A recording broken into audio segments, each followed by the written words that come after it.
And we'll be covering chapters 3 and 4 in this session. Deuteronomy chapter 3. And we turned and went up. Now, as you may recall from chapter 1, Moses is giving a sermon summarizing their history near the end of the 40-year period. He's recounting a lot of history. And so he's describing it in present tense as it's happening, but he's actually reflecting back. And what they've gone after they've wandered in the wilderness somewhat, they've gone up east of the Jordan, going north through Edom, through Moab, and now through to Bashan, which we would consider like the Golan Heights area.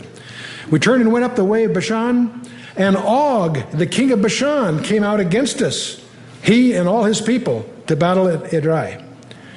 They have just defeated Sihon. There's two major kings that are going to count for most of the remnant of the Rephaim, the residual Nephilim, if you will. And by the way, during the break, there were some questions about this, so there isn't any confusion. The Nephilim were the hybrid offspring of fallen angels and the women that gave rise to the flood. And the Nephilim at that time were disposed of through the flood. And the angels that had participated in that were put in a special judgment. 2 Peter 2 and Jude talk about that. But in Genesis chapter 6, verse 4, this also occurred after that. So apparently, we don't have any record of it, but apparently after the flood, there were some other fallen angels that indulged in the same kind of thing to develop a form of Nephilim, fallen ones, that are called Anakim, Rephaim, by several different tribal names, that populated that region.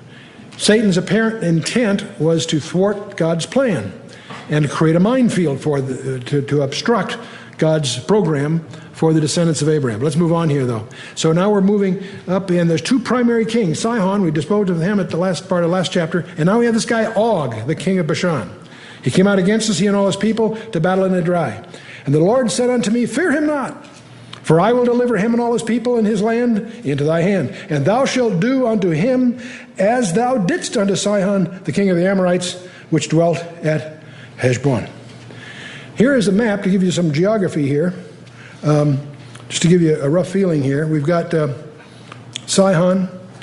Further south is Moab, and then further north is the Bashan. And Edrei is about 30 miles just east of the southern tip of the Sea of Galilee, if you will, just to give you a rough picture of all of this.